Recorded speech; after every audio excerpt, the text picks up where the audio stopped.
Correct. So less like this could be also narrow or defined differently, but at least double flags it was okay. Yeah. Special. This guy's got two. Everybody's got that. Oh, no. Good afternoon, everybody. I'd like to call the meeting to order. And let's start with introductions. My name is Stephen Schmitz from Sonoma County Transit. Elizabeth Tyrese, Sonoma County Regional Parks. JP Harris, City of Cotati. Edie Takata, City of Roanoke Park. Andrew Peters, Town of Windsor Public Works. Barry Bergman, W Trans. Kurt Bates, City of Healdsburg. Alexandro Segura, City of Santa Rosa. Karen Greenberg, Petaluma. Gavin Waters, City Rep, Sebastopol. Beth Britt, SCTCA, off to the back. Adam Garcia, SCTCA. Great Lobby, civil engineer living in Spain. Chris Barney, SCTCA. Margot Cañas, SCTCA.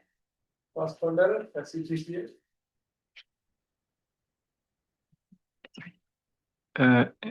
Online as well. Is there anyone there? Anybody online for introductions? Okay.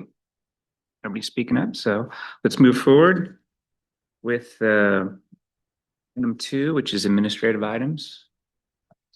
So approval of the meeting notes for January and March. Looking for a motion. So moved. Second. Fair.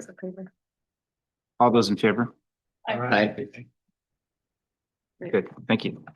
So Motion carries. motion carries. So public comment on items not on the regular agenda. We're doing this now, okay? So anybody here that has public comments? Yeah, I'd just like to point out for everyone that may not be aware, Santa Rosa and Smart Train were featured on the City Nerd YouTube channel. So if you haven't checked that out, I recommend highly that you do so. Number one recommendation from my point of view is closing 4th Street to pedestrian traffic. And I was just there and I can confirm it's not close to, to vehicular traffic, pedestrianized 4th Street. There's still cars there, so. Okay, thank you. Any other comments? Yes. Ray Rosavi representing the city manager, the civil engineer, and Could you grab a microphone? Sorry. Could you grab a microphone? City manager very concerned about pedestrian and bicycle movements in that area, especially along Highway 1 and access to all lines range. So, and they're very concerned about what kind of benefits the community is getting from their tax dollars. So that's what I'm representing here. And I'll be coming to the meetings and trying to see what we can do to work together with the TA to get some benefits. Okay, thank you. Just let you know that your area is in the unincorporated areas, and so there are separate meetings for the unincorporated areas. The next one is coming up in May, and I'll talk to you, get your contact information for that agenda as well. Anybody else? Public comments? Okay. Moving on to election of officers. So you may have deja vu. We have had this item on the agenda before. We finally have quorum for it. At this point, we would like to elect the chair and vice chair for the remainder of the calendar year to the end of 2026. It's only a few meetings. And at this point, we have had discussions. If we can have some nominations, that would be great. But I do know that Bjorn expressed openness for chair. So any motions to nominate a chair? I'll nominate Bjorn for chair. Second nomination. All those in favor? Aye. All right, and now a motion for a vice chair, and I do believe Alexander was open to it. Seems like you're doing the nominating. Yeah. I'm not all I'm telling you, but. I'll move to nominate Alexander. I'll second. Oh, go ahead. I'll let you have the second. All those in favor? Aye. Motion carries. Yay. Great. So now it's Bjorn. Bjorn is now chair. Yeah, okay. Should I just grab it? We can just pass this. Oh, we pass the gavel over. Okay, congratulations, Bjorn. Can I knock it a couple times on the line? Congrats. You are now chair for life. Thank you. Yeah. Thank you, Stephen, for passing over the gavel. You want me to just take it over from here? All right. Our next item is 2.4, the Brown Act, Senate Bill 707 update. I believe this is from Ross. Yep, This has been presented before. that's right. But I'm available to answer any questions that may have come up. I will say that we had the first advisory committee meeting under SB 707 yesterday. And we still had a lot of people in the room, but it did work. We had some members show up and were able to count towards a quorum and vote online. And if I can add, it will be helpful to constantly have quorum in this meeting, especially since we have so many action items coming up the next few months. So hopefully we get this passed. Any questions or a motion to approve? Does everyone understand what this would do? It would basically allow for remote participation by committee members. I move to approve. I'll second. Great. And all in favor? Aye. All righty. The approve to the first, and then the second, since the cameras aren't working correctly. So Elizabeth Tyree, motion. JP Harris for the second. All righty.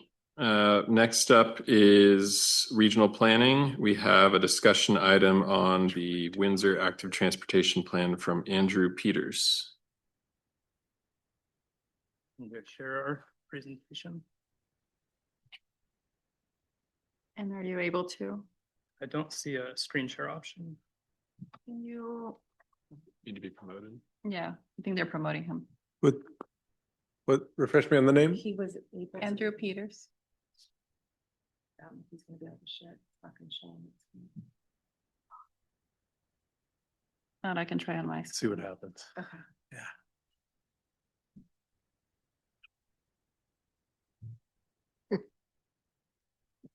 Apologies, technical then. Let's see what. Screen share. All right, thank you. So again, my name is Andrew Peters from the Town of Windsor Public Works. I'm joined by Barry Bergman from W-Trans. We'll be giving a presentation on the Windsor Active Transportation Plan. So just a few details to start with. The Windsor ATP was adopted by Town Council on March 18th.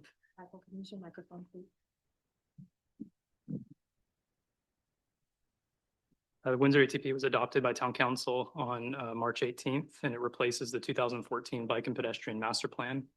So it's been some time since an update of this type has been done. And so I'll just give a quick overview of the presentation outline. So first, we'll go over the plan purpose. We'll also describe active transportation currently in Windsor, touch on community engagement, look at how projects were prioritized in the ATP, look at the final recommendations in the final ATP document, and then touch on how the ATP will be implemented. And with that, I'll hand it over to Barry Bergman. Okay, thanks, Andrew. Let's see, does this work? Or if I just do this? Not too bad. Okay, thanks for having me here to share this. We're very happy to have hit this milestone. The town was certainly due for an update. This was really initiated as kind of a focused update. It ended up getting a little broader than we had initially anticipated. And kind of the two areas of emphasis that the town was interested was on the bicycle side of things to have greater level of protection for facilities, and for pedestrians to look at uncontrolled crossings. So I'll talk a little bit more about what we did with those. And then the purpose of the plan It'd obviously be an important tool to have in conditioning incoming development and also to maintain eligibility for future grant funding. So this is just looking at the census commute data and also the numbers compared from the countywide travel behavior study, and just to show that the percentage of short distance trips, which are potentially bikeable and walkable, are considerably higher than the mode split. So there's a lot of potential for shifting modes. For the engagement piece, we had an interactive website. So there was a map, and we did a survey and got some input from there. There was also some in-person engagement. And then we pulled all the comments in and added that into as part of the analysis. Just looking at some of the things that we emphasized in identifying projects. One was looking at the injury collision history and where there were the most. Windsor has relatively few major fatalities and severe injuries compared to a lot of other communities. And then we also looked at the destinations that people could potentially be biking and walking to and where we would want to be increasing access to. So schools, parks, shopping centers, and major transit, et cetera. I did want to point out, can't really see it there, but it's sort of that the smart station has recently opened, so that really that's in the center of Windsor, but also that just increased the potential use for biking and walking into that part of town. I don't think for this group I need to talk about facility types, so I'm going to gloss over this. But the main thing was, as I was saying, the idea was to have more protected facilities, in particular, separated bike lanes or buffered bike lanes is what we were really looking at for the bike facility enhancements. And we were using, whereas a lot of the existing bike lanes are more along, they're just standard bike lanes along major roadways. Using the model of the 4 types of cyclists, and that a lot of people are concerned about interactions with traffic. That was part of the justification for that approach. I think for this group, I don't need to necessarily go through this, but just the types of improvements that we were talking about. And these are just existing projects that are in Windsor. For prioritization, we looked at each type of facility separately. So the city a few years earlier had done a very detailed trail study, which was far more in depth than we were able to do with our project. So we didn't want to undo a lot of that. And what we did was we updated the trail list, and some projects had been completed since that time. But otherwise, we more or less carried things over, carried forward. And I think particularly with the opening of the smart train and the completion of the smart path, that completed some really important trails. Then there was on-street bicycle projects. So that includes all the on-street facilities. And then for the pedestrian crossing improvements. So as we looked at them in separate pots, just so they were more directly comparable to one another. Criteria were looked at whether the project would provide improved access to one of these major destinations, how it worked in terms of enhancing network connectivity. So there were certain streets that completed a gap, so you really got much more usability of the system by completing certain segments. Looking at safety issues, so the collision history. For the pedestrian crossings, we also looked at, we did kind of a high-level pedestrian warrant analysis to look at things like rectangular rapid flashing beacons or hawks and what was most appropriate. And we evaluated the traffic conditions, the width of the street, things like that.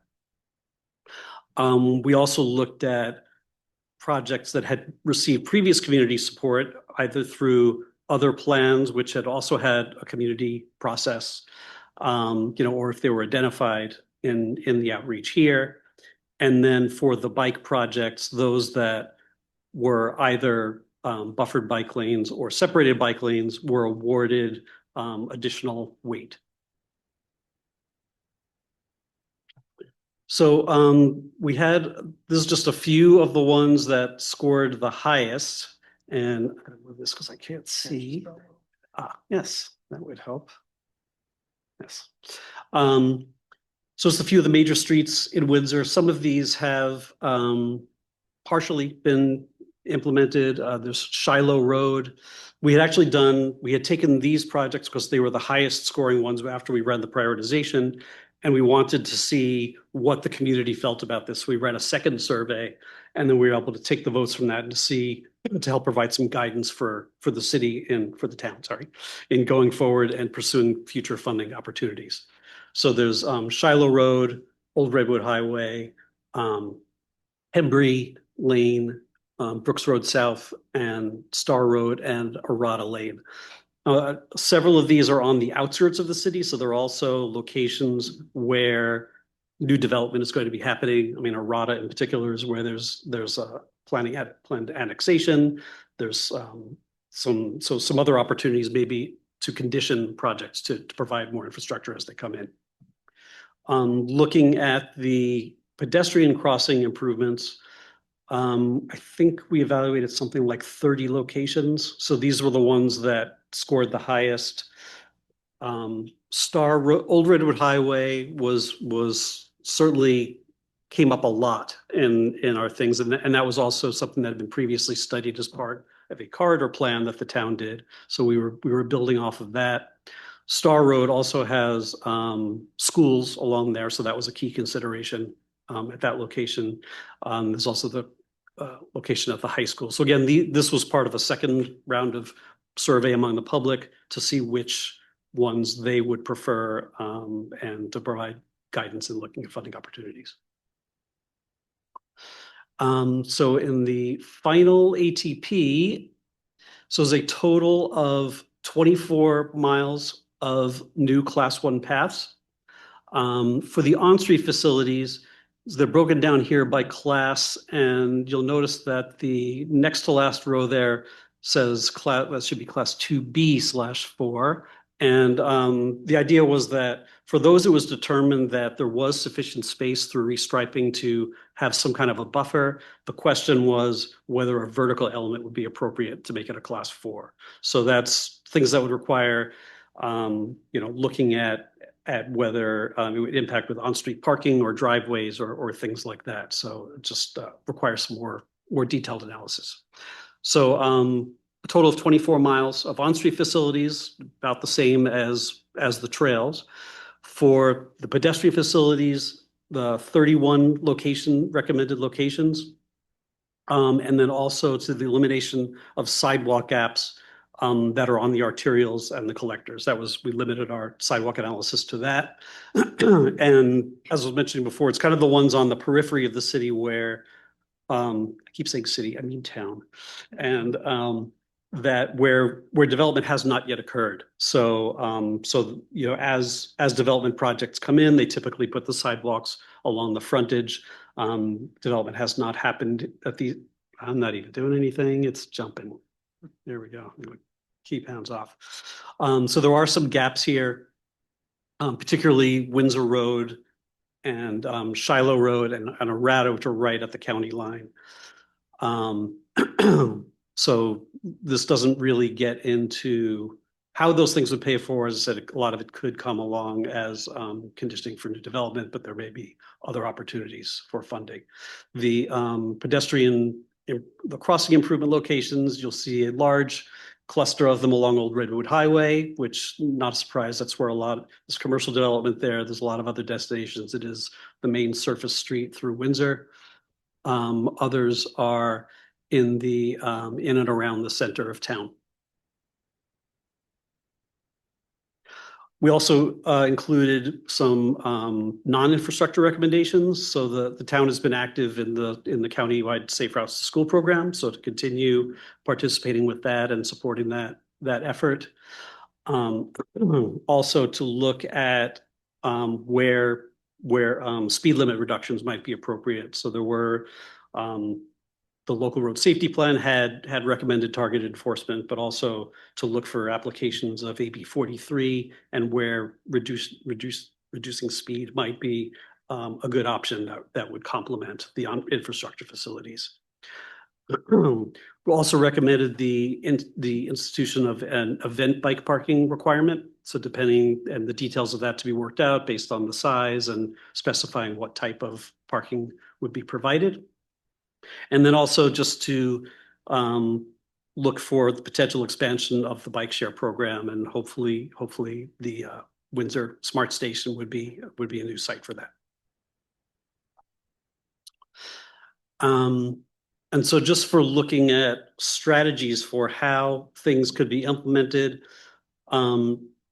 there are a lot of things that could potentially be done at a relatively low cost way, often through just standard maintenance procedures and restriping and resurfacing, and since a lot of the bike facilities in particular would be a matter of adding that buffer just as part of the restriping.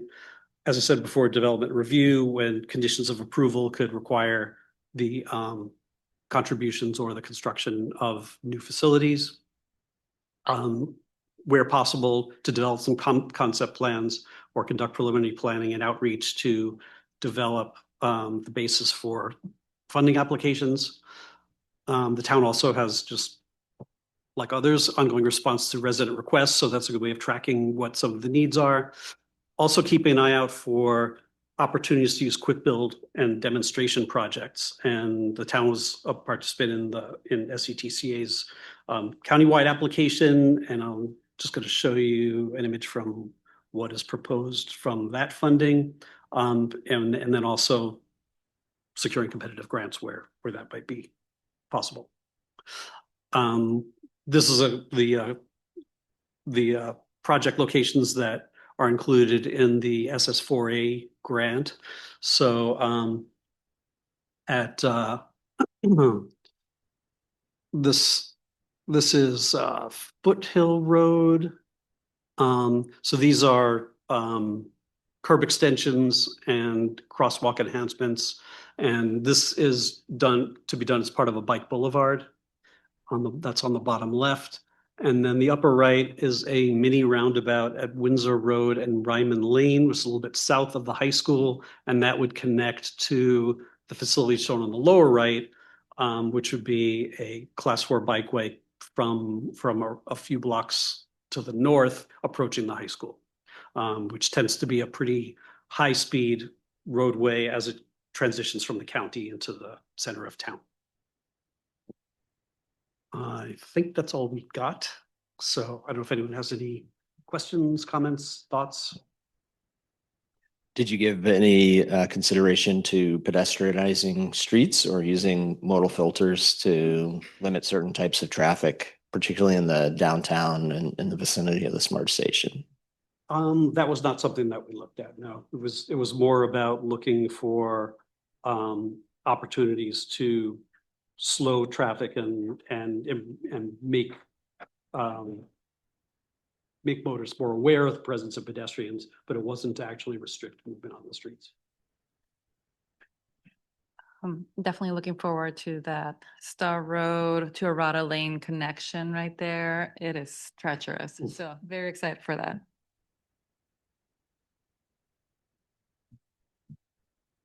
Looking around for any other questions or comments. Great. Thank you for sharing. Congratulations on the updated plan. Was that done? That was done outside the kind of the countywide cycle. Windsor Town took that on your own. Nice. Cool. Thank you for sharing that. All right. Our next item is the Vision Zero dashboard update with Adam. All right. Hello, everyone. Just wanted to give you a brief little update, nothing to show, but keep you informed on our progress for developing the Vision Zero progress metrics dashboard. So as you know, the progress metrics are listed in our Vision Zero action plan. So they're going beyond just measuring crash data, which our existing crash dashboard does, but actually looking at the different steps that we can take and can control to try to reach our Vision Zero goals. So I believe it's been a little while, but just wanted to let you know where we're at with the process. So we've selected a number of different progress metrics, primarily ones that are related to the Department of Health Services with the county, to be able to look at and start updating a draft of the dashboard. Let's see, there's going to be, I guess, a few new components. For those who might remember a presentation around the Sonoma County or SoCo maps, where they're trying to centralize a lot of the unincorporated but also countywide data. The first step is going to be trying to put together a Vision Zero hub, along with, I think there's one related to traffic, one related to emergency management. There's a couple different hubs they have. So this one will be focused on Vision Zero. Initially, we'll have the Vision Zero crash dashboard as well as the crash story map to include in that hub. But also we'll be working on then separately the Vision Zero progress metrics dashboard to include in the hub as well. So that's in progress. And so to let you know about the different progress metrics that we'll be choosing, they're primarily coming from the category eliminate impaired driving. So just to list them off real quick, there's businesses engaged in responsible beverage service, impaired crashes. So actually looking at a subset of that crash data, promoting alternatives to impaired driving, attendance in DUI programs, attendance in drug and alcohol treatment. And then the last one is actually taken from the goal of create a culture of safety, which is engagement in safe driving campaigns. So for each of those, there's a different kind of like data steward, if you will, someone who's going to be charged with making sure that they can provide the most up-to-date, reliable data for those metrics. And then two of them are actually, we're taking a different approach. So promoting alternatives to impaired driving, and then engagement in safe driving campaigns. Those are more kind of like events, programs that are ongoing. So rather than, and it's not one person that holds all the knowledge of those events or programs as well. So that's going to be a topic that we will bring up at the quarterly Vision Zero Advisory Committee meetings, just since that's relevant to kind of the work that we're doing with the Vision Zero dashboard. But otherwise, all the other metrics will be trying to find that primary contact to be able to make sure that they can deliver the most up-to-date data on those things. So yeah, we'll be probably next steps is we'll be sharing some type of wireframe for the progress metrics dashboard, and we're in consultation right now with the Department of Health Services to try to figure out, of the data that they have available, how would we want to visualize that, what accompanying text would go along with it. Ideally, we can make it somewhat educational as well, so it's not just, say, reporting on attendance in the DUI programs, but maybe showing some other helpful information, some context to that. So yeah, this has been a project that was awarded for the Safe Streets and Roads for All. I think it was FY24, Margot. So it's maybe in 23. Yeah, so it's been a while coming, but we have essentially through the end of next year to try to wrap some type of pilot version. So this is our first kind of kicking the can down the road to get something up and running. So are municipalities able to use this data currently? And do you have any examples of how, if so? Well, this data currently is only is still under development. So this is the progress metrics are various actions that jurisdictions, but other countywide stakeholders can take as well too. So that's kind of more of the focus of this particular dashboard. So it's not public to be able to use yet. So still just an idea. Will you have recommendations for how municipalities can use the dashboard or the data once it's public? Yeah, I think that's part of what we're looking into for each progress metric. It's going to be a little bit different. So for that data steward, or anybody who's interested, we'd really have, that's kind of one of the key questions that we'd want to be asking. We don't have anything yet, but that's, yeah, precisely what we're going to try to kind of get operationalized, is how can we use this data to try to meet our Vision Zero goal. Some use case storyboards might be interesting to develop, like if you're a municipal planner, you can use the dashboard in this way if you're trying to answer X question. Yes, absolutely. It's a great idea. Any other questions? I have one. I know we've in all the Vision Zero discussions, it seems like the data that emergency rooms and hospitals have seems to kind of add another layer to what we get through the crash data. Is that something that's going to be explored through the dashboard? Yes, that's definitely one of the progress metrics, and we do have some of that data. I think from a few years ago also when we were first exploring this. So it's probably similar in the similar vein of the impaired crashes, where it's like an existing shapefile that we just need to operationalize and move over.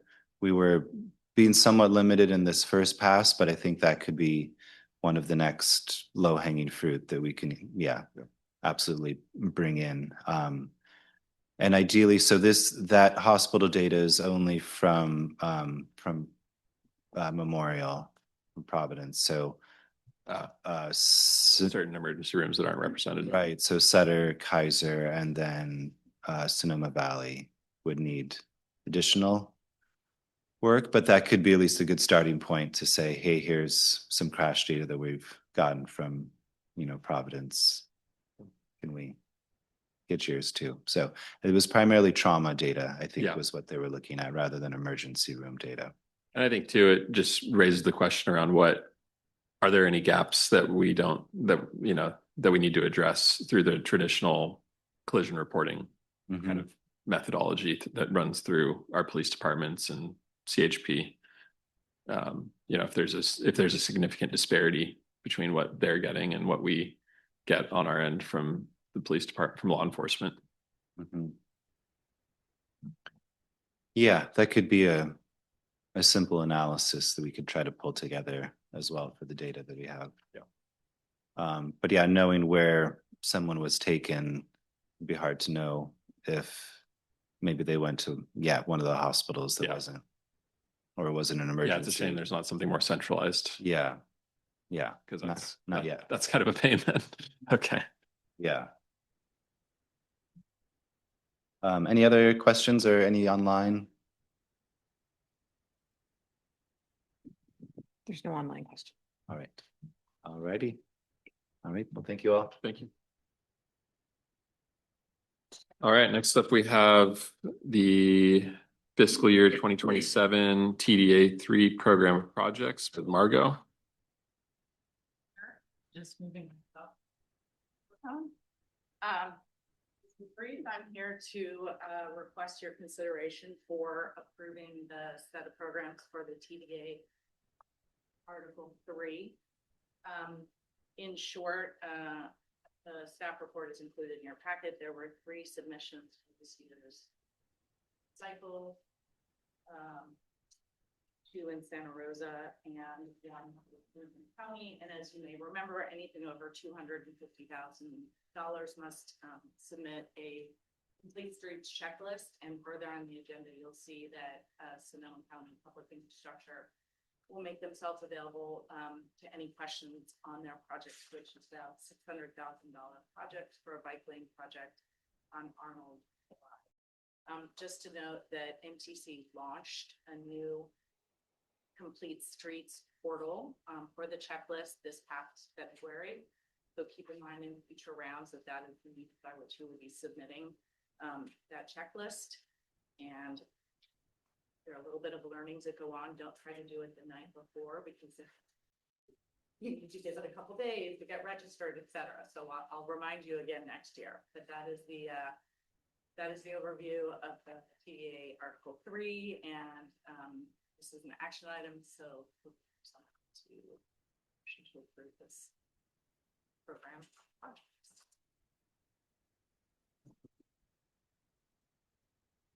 Any questions or motions? I move to approve the TDA Article 3 projects that are presented in the staff report. Second. All right, all in favor? Aye. And that was Edie with the motion and Kurt Bates with the second. You. Thank you, Margot. Looks like, oh no, now we've got ATP Cycle 8 and Regional Measure 3, Safe Routes to Transit and Bay Trail Program information. And that's going to be me. Dana is on her way to a meeting. For item 4.2, this is just an informational item regarding the attached memo in your packet from MTC. It provides updates on the Active Transportation Program Cycle 8 and Regional Measure 3 Safe Routes to Transit and Bay Trail Program. For ATP Cycle 8 program, applications are due June 22nd. Complete Streets checklist must be completed by the submittal date, so start getting those in. If you haven't brought your Complete Streets checklist for your ATP application to CBPAC, please do it as soon as possible and send it to us before the May 26th CBPAC agenda or to your own local BPAC. Also, MTC is offering review and will provide feedback on draft ATP applications on a rolling basis all the way to May 22nd. There's 1 month left. I scored ATPs last cycle. My top tip is when in doubt, mention students. Yeah. Mention how you're benefiting students. For the RM3 Safe Routes to Transit and Bay Trail program, a call for projects for the remaining 75 million is anticipated in June, with applications due in early October. A workshop on the program will be held May 6th at 1 p.m. That's it for me. All right, thank you very much. Anyone working on ATP? Runner Park, yeah. We've got one going as well. So it's Roner Park and Petaluma doing projects? Yes, we're submitting, I think, for our 3rd time on the River Trail 101 undercrossing project. So fingers crossed. I think this is, yes. Lots of Copeland Crossing, right? Yeah. Awesome. Is Santa Rosa doing any? We're working with the county. Okay. Yeah. Cool. Good luck, everyone. All righty. Item 5, complete streets checklists. And the first one up is the Moreland Bellevue Safe Routes to School. Are we going to do these individually or? Yeah. And Giovanna should be online. We have a few online people. I think they're just gonna unmute and Their screens. Hey everyone, can you hear me? And I believe with these, it's just a review and providing feedback. There's no approval from this. Okay. Sounds good. All right, go for it, Joe. All right. Share my screen.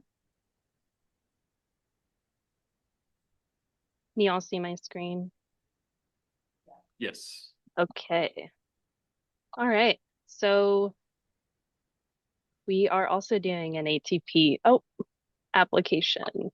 Let me switch that over. Sorry, guys. I can't get that right.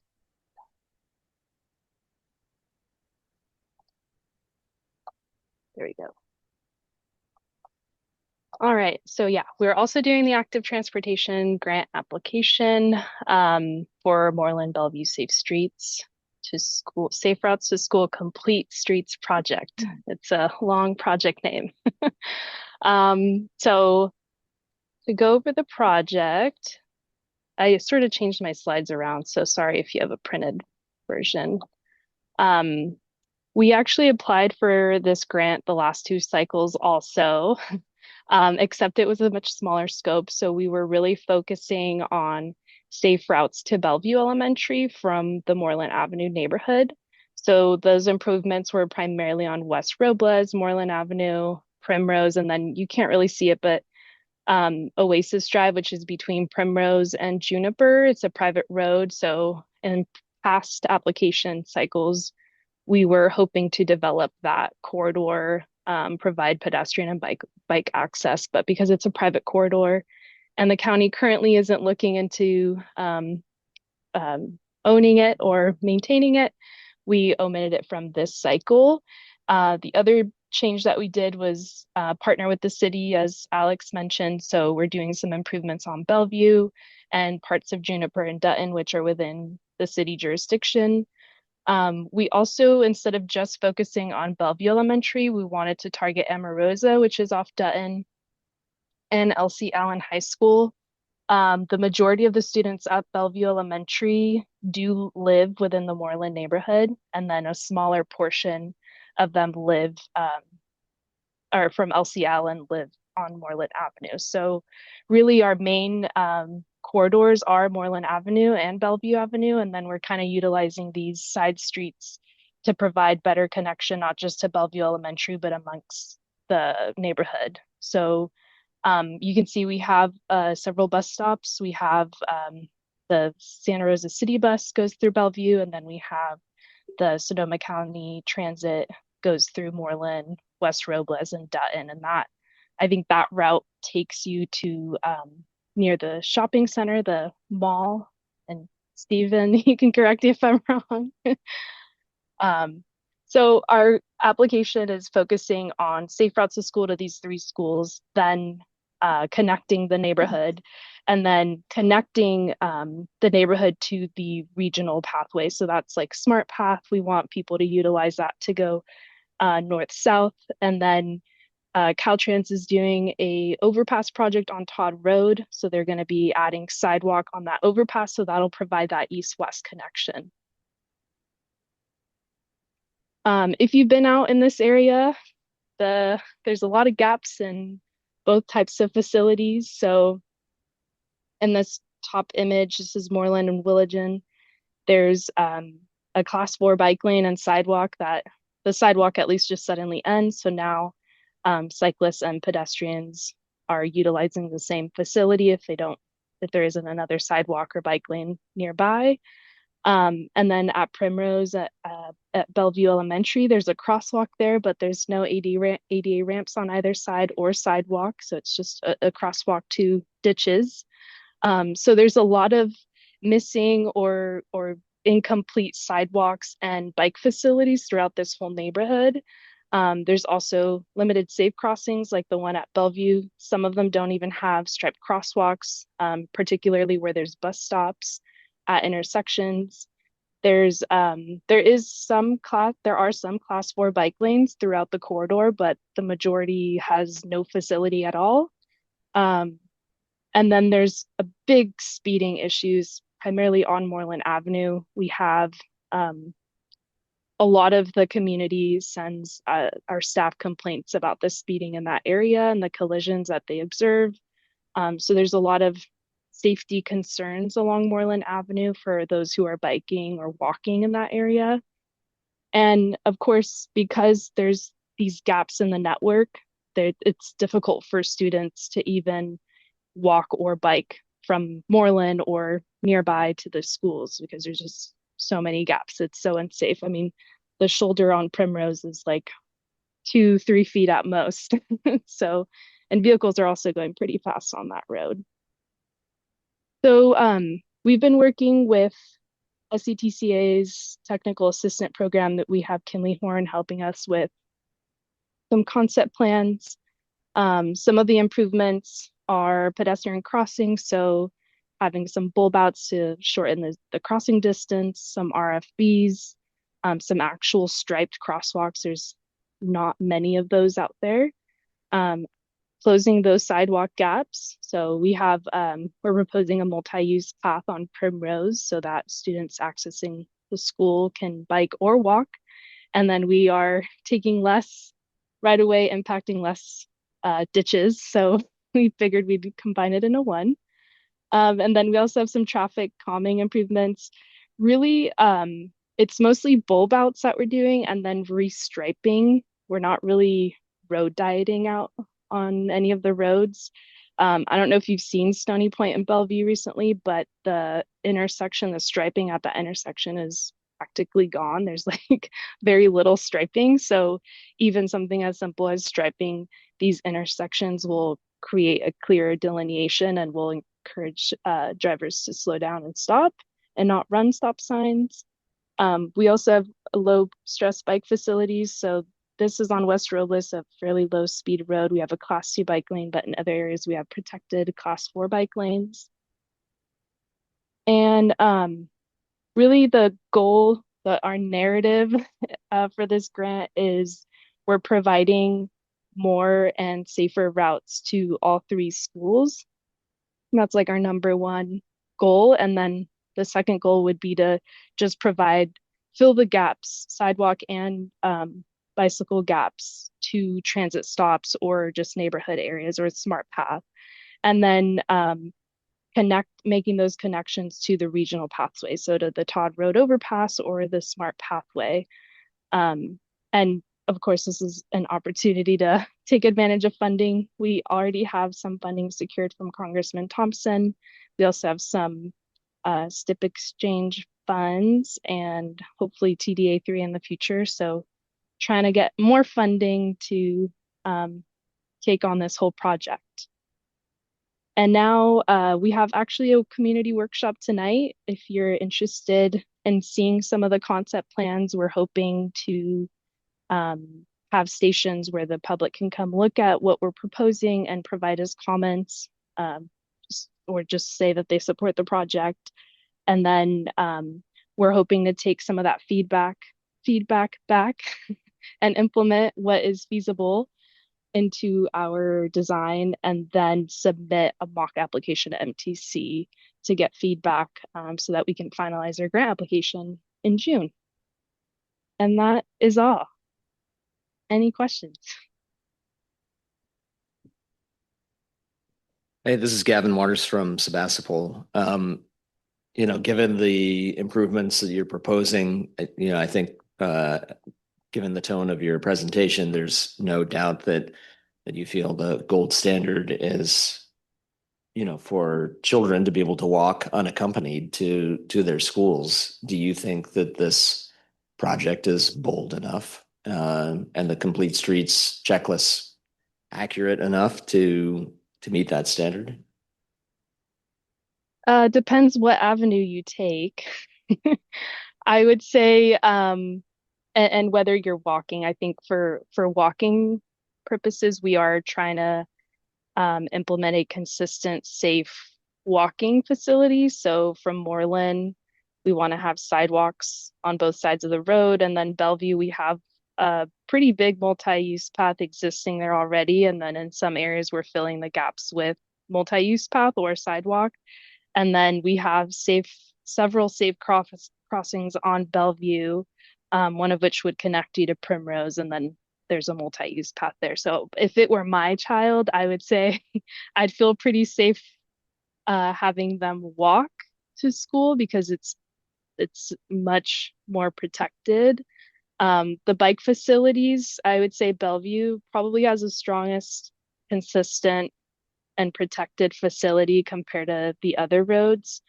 The problem is that a lot of the other roads are narrower and don't have the capacity to have a fully protected bike facility. So bike lanes is maybe we're not providing that connection truly for students on their own, maybe with the parent, but walking, I can say that confidently, we are providing a safe facility for them.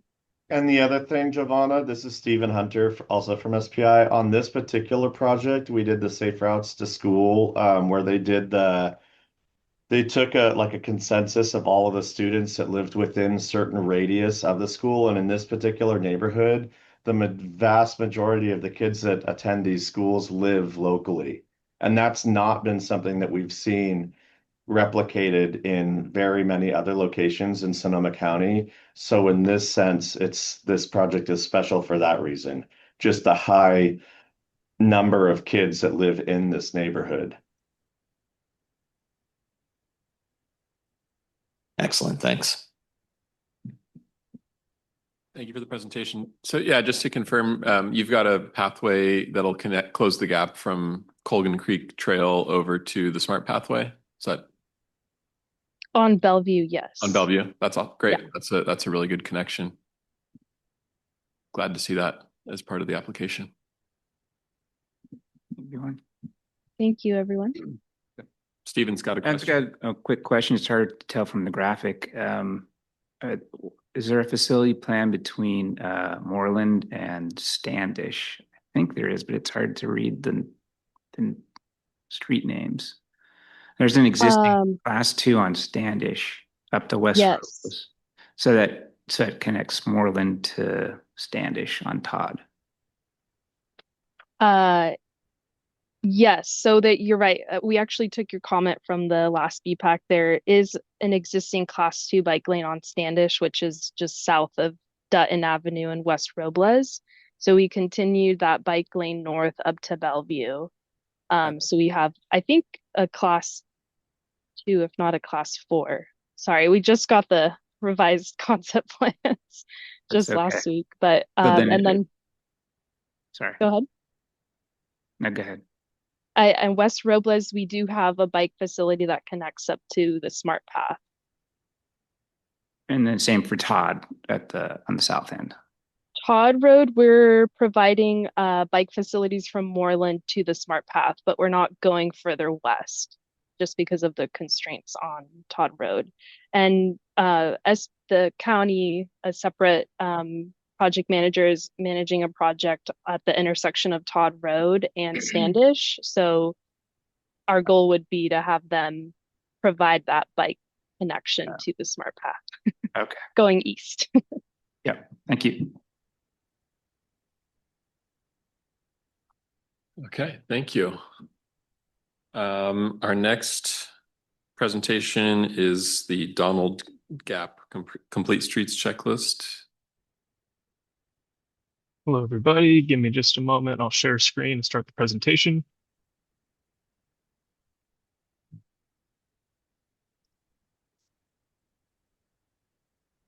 Sorry for those of you in the room. I can't remove that graphic. I'm having a computer issue that won't allow me to remove that. That little bar at the, yeah. Sorry. Okay, can everybody see the presentation and hear me? Yes. Okay, thank you. Good afternoon. I'm Michael Klua, assistant engineer with Sonoma Public Infrastructure, and I'm the project manager for the Donald Gap project out in Sonoma Springs on State Route 12. Just jumping right in, I'll give you a really quick overview because I think a lot of people have seen this project before. The Springs area is a semi-urban unincorporated area with a diverse range of uses from residential, businesses, schools, parks, etc. The primary access through the area is State Route 12, which is a principal arterial highway that serves as the primary regional connection between Sonoma Valley, Napa, and Solano counties. State Route 12 through the Springs area gets a large volume of daily commuter traffic. But what's unique about it is that it also serves as kind of a downtown main street for the community. So there's a lot of driveways and intersections and also a heavy use of active transportation. So bikes, pedestrians. We also get a high concentration of wheelchairs, scooters, and you name it these days. So with these high traffic volumes and different types of users all in this area, there's been an observation of a high concentration of especially bike and pedestrian related crashes in this area. That's what this query from Switters shows on the screen. That red area is the Highway 12 corridor north of Verano in this project area. Anyway, providing sidewalks and a path for bikes and pedestrians along State Route 12 has been a priority for a long time, identified in the countywide ATP, also in the draft spring specific plan. And both Caltrans and the county have been working together for decades to construct sidewalks and improve the corridor. But there are still some remaining gaps, and that's what takes us to this project for Donald Gap. So the idea of the Donald Gap project is to create a safe route for active transportation users by eliminating one of the most substantial remaining sidewalk gaps that exists on Highway 12. Our project intends to connect the sidewalk that ends from Encinas Lane down to Donald Street, and then a concurrent Caltrans project would fill in the gap between Donald Street to Harley Lane, which would effectively close a large and significant sidewalk gap north of Verano Avenue. So where we are with this project, a couple years ago, I believe in 2023 or early 2024, Sonoma County hired BKF to design the improvements and to coordinate with Caltrans. In early of 2024, we started the project initiation document, so the first phase of project development with Caltrans. Since then, we have been coordinating with Caltrans and have just finished the PID late last year and started our kickoff of the project approval and environmental document phase just earlier this month. Might have gotten a bit ahead, but the idea of the project is to improve the bridge crossing here over Agua Caliente Creek, or I think, sorry, shown here, you can see two through lanes, or one through lane in each direction, a buffer lane, and then a shoulder. So this is essentially the project area that we have is there's no sidewalk, there's a bridge, and bikes and pedestrians are walking in the shoulder along the highway. This image here is a couple years old because back in 2023, the county got an encroachment permit from Caltrans and installed some object markers on the inside of these fog lines. That acts as kind of a temporary pseudo separated bike lane where bikes and pedestrians can walk a little bit safer in the interim while this project is developed.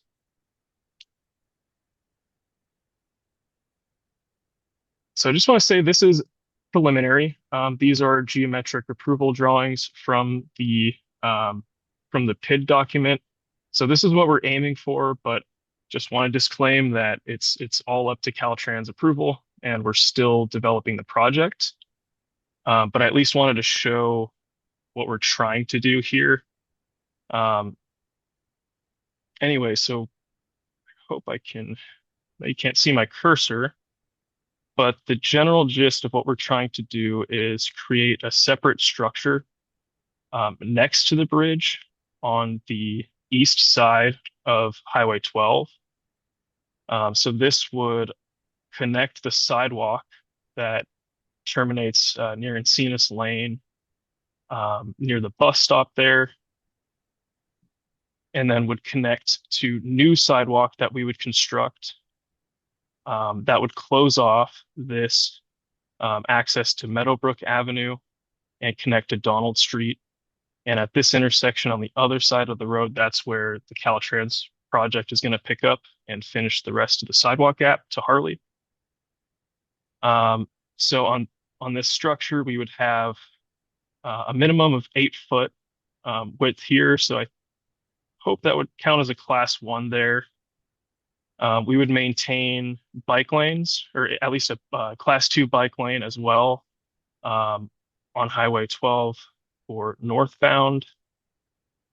Southbound would be modified to be a separated class 4 pathway, which would get down to 8 feet here. And I believe at its minimum where it begins here, you'd have a small bike lane. There's some existing sidewalk here. So that would allow for a path here. And then we were hoping to get a 2-foot separated barrier with some physical, some sort of physical barrier so that bikes and pedestrians have a little more protection away from vehicle traffic. So that's the general gist of what we're proposing and hoping that we can do. Whoops. All right. We're very limited with the amount of right-of-way that's available. There are mobile home parks on each side of the project. We have the creek here. So we're essentially squeezing in as much as we can here within the state right-of-way. So anyway, that's the, oops. It's the basic layout. So as I mentioned before, we just finished the PID late last year and we started the project approval and environmental phase just this month. We're aggressively hoping that we can get this phase finished by May of 2027.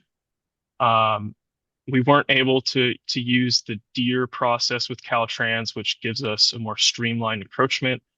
But we are working as much as we can with our project team at Caltrans to get at least 65% plans done by the end of the project approval and environmental phase. That way, we're at least a little bit of a leg up and trying to expedite this to have 100% plans by May of 2028.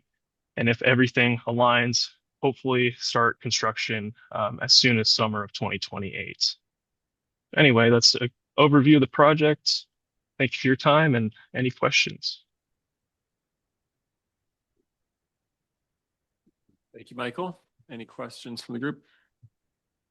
Yeah, I have a quick question. Thanks, Michael, for the presentation. What factors were involved in making the decision to put the standalone bridge on the east side as opposed to the west side?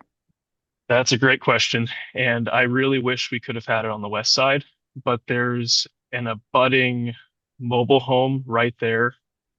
And there was just more available right of way to have it on the east side.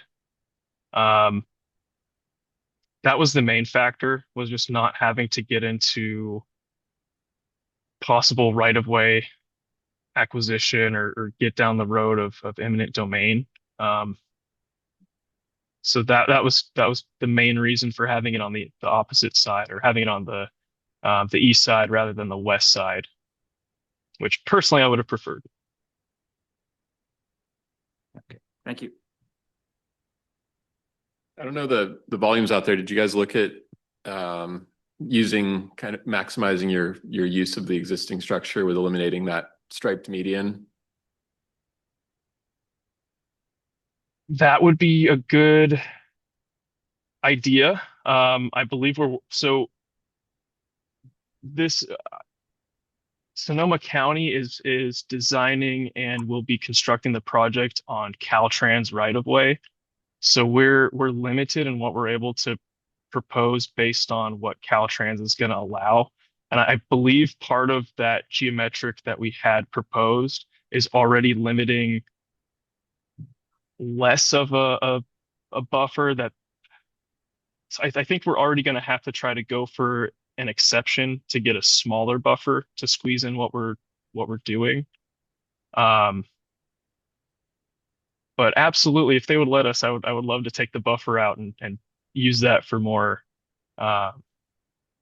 bike and ped infrastructure. Sorry, I don't know if that answers your question. I kind of danced around. Yeah, and it looked like it was there because of it. Yeah, there's a little left turn pockets at either end of the bridge, and what it's providing. Yep. So it's allowing for that movement, but maybe looking at those, whether or not those left turn pockets are necessary, could be a potential backup option if this project isn't funded. You might be able to do something on the existing structure, something similar, right? Absolutely. And that's without knowing so, volumes. yeah, and we originally were trying to propose, and we went through a lot of this in the PID. We were initially proposing actually putting sidewalk on the existing bridge structure. And I think we were also thinking of attaching the new separate structure to the existing, but that was going to open us up to, I think, a lot of additional work and potentially retrofitting the existing bridge. Yeah. And that was, since it's Caltrans right of way and not the counties, that was something we didn't really want to go down. So unfortunately, we were limited on how much we're able to actually do with the bridge before we open up ourselves with this project to go down retrofit. And then, yeah. So that's, I maybe that explains a little more, is where we're doing striping layout changes at most on the existing, and then, kind of adding a new one. Anyway, yeah. Yeah, definitely. No, I know it's always a challenge with Caltrans, and there's especially for structures.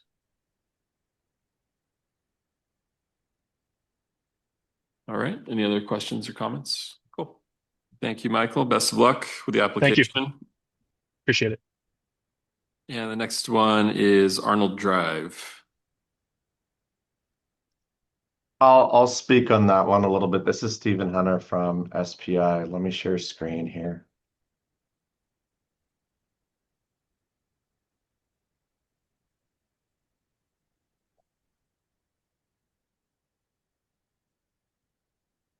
Okay, assuming you guys can see the slide. So this project has been around for a long time, at least 10 years. I think Steve Schmitz actually mentioned at one of the last BPAC meetings that it maybe has been around for closer to 20 years. 30.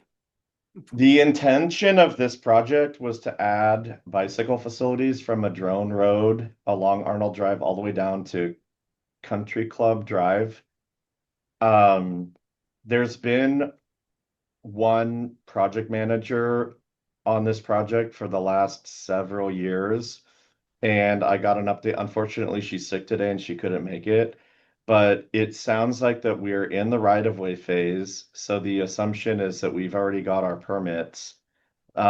She said that we have acquired all of the parcels. I've heard a little bit of conflicting. There might still be one holdout, but it's expected to go through this year. The project is expected then to go into construction in 2027. So next year.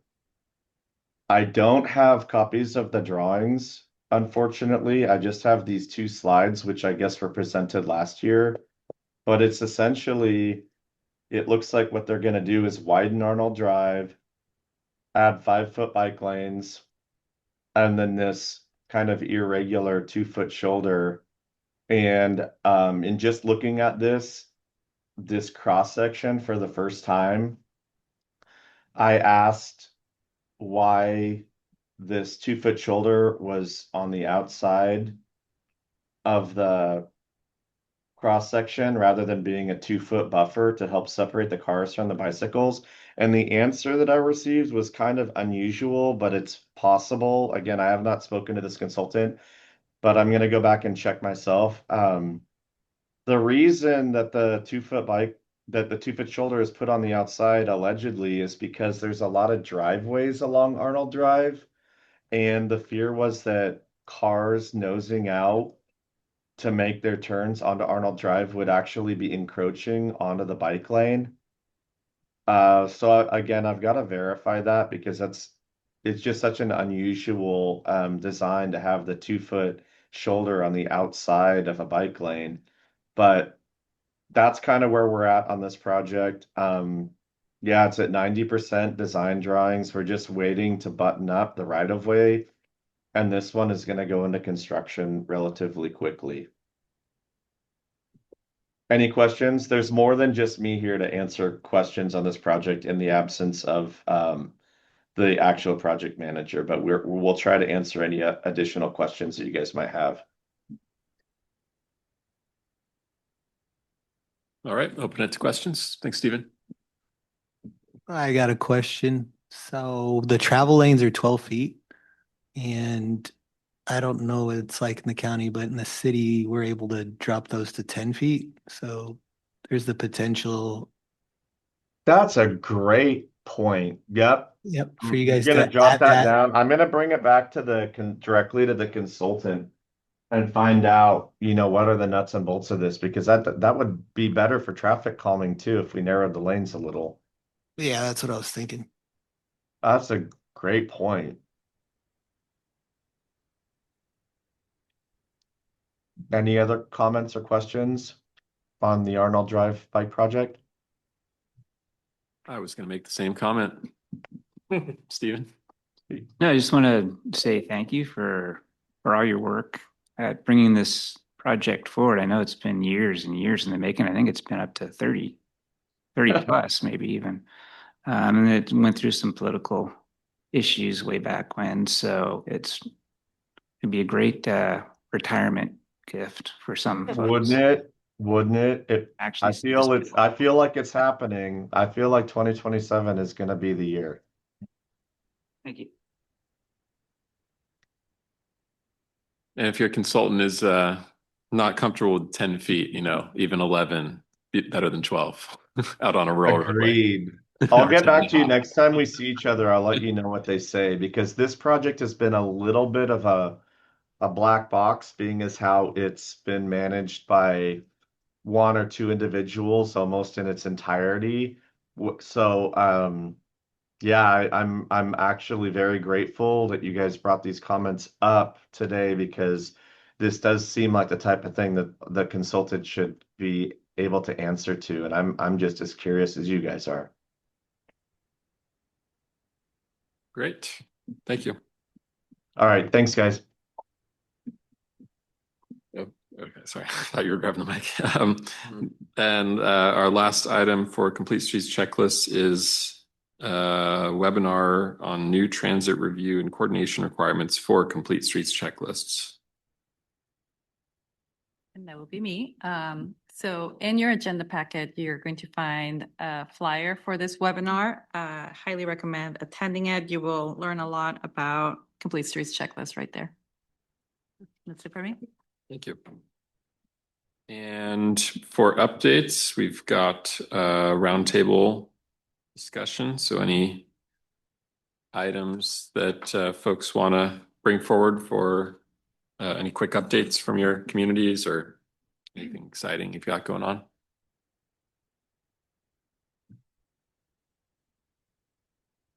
I'll share, I believe in February or March, issued an RFP for citywide active transportation wayfinding plan. That was our TDA 3 application last year. We borrowed forward from the next couple of years for about $220,000 total allocation. And so we issued our RFP. We got 7 proposals, which I was pretty surprised about given how much of a niche wayfinding is. We ended up selecting Tool Design Group, which also delivered the Smart Pathway Wayfinding project, and got the agreement with them executed today. So looking forward to getting that underway. And the goal is they'll complete obviously all the signage plans, designs for an entire citywide system, and then we'll have probably about $100,000 remaining in our TDA 3 budget for the actual fabrication and installation, which we don't expect to cover the entire city, but we think we'll be able to make a pretty good dent kind of implementing their plan. So that's what we're embarking on now. And that's my only new update to share from Petaluma. I got updates. So everybody knows next month's Bike to Wherever month. So we're going to have an Energizer station over here downtown on Santa Rosa Avenue and the Prince Memorial Greenway. Just figure I'd share, come by between 6:30 and 9:30. We'll have some pastries. I usually give out some bike lights and things like that, some swag. There should be the sports basement there, and then also Bikeable Santa Rosa is going to come out, and then some folks from water. We usually give out water bottles to get folks to hydrate, take it from the tap kind of stuff. So it should be a fun event. It's like one of my favorite things to do, just be out in the community and hanging out and supporting fellow folks bike commuting. Another thing we have going on is we're hiring a deputy director for transportation safety. So that's out there right now. It's posted. Yeah, it's an exciting opportunity to come create a more transportation safety focused group. We've been kind of gearing up in that direction as of late, but now I think there's a job title change that they had to this position because before it was just a deputy director of traffic engineering. So we're really trying to promote the safety aspect of it. And then, we also have a couple different big projects that did some groundbreakings this last month. So the BPAC, so bicycle pedestrian overcrossing, and then also Hopper Avenue in the fire rebuild area. So, the BPAC's gonna be a great project, getting folks from the JC over Highway 101 to Cottingtown area, and then vice versa. All the residents over there, there's a lot of high density on the Cottingtown side of things, and then also getting folks to the smart path as well. And then Hopper Avenue is all protected bike lanes pretty much throughout there. So it's a couple good projects that are popping off here. Sonoma Avenue too, right? Over by Montgomery Village. Is that going? Oh yeah. Yeah. So yeah, there's like a lot. So Sonoma Avenue, there's a project to add sidewalks, and then also, and that's actually currently in construction. And then add some protected bike lanes with some pretty cool transit improvements. So like at the transit stops, there'll be bus boarding islands. So that's where, bikes can still go over that space, but be in a protected area. And then the bus can board next to it and get folks on and off the bus. And that's the only one in Sonoma County, right? Yeah, I think so. I mean, unless anybody else knows of another one, but yeah. Pretty cool. Yeah, pretty cool. Thank you for the reminder about Bike Month. Obviously, go check out the Sonoma County Bicycle Coalition website to see all the different offerings they have next month. Probably many Energizer stations in our communities. I know this year they were also bringing back the Team Bike Challenge, which the idea is to, for larger employers or even probably just groups of friends to register as teams and kind of compete, log rides and compete with each other. Alrighty. I have an announcement related to that. Okay. So we're also doing a bike challenge for Go Sonoma Commutes. That is our commute rewards platform. If you don't have the app, please download it. We just launched it. It's available on iOS and Android. Download the app, track your rides, and every bike ride you do during May will count as one raffle ticket. And at the end of the month, we'll draw 5 raffle tickets for $25 gift cards. Check it out. Thank you.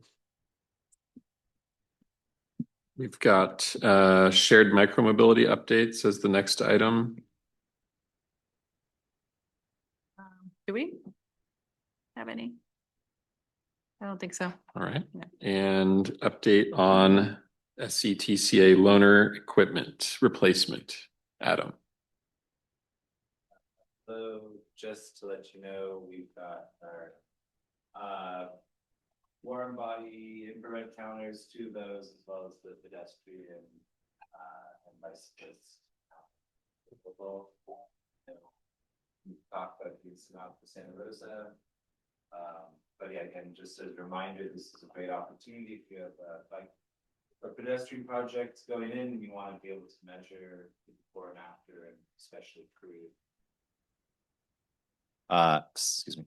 To be able to do a measurement of before and after with the bike head counters to be able to demonstrate the improvements and have some data to support your projects. It's a great opportunity. So That's all for me. Thank you. Any other business comments or announcements? All right. Then with that, looks like we can adjourn, and our next BPAC meeting is scheduled for May 26th, and looks like we'll have the option of in-person or remote attendance for that. So with that, I'll adjourn the meeting. Thank you all. We got so much done.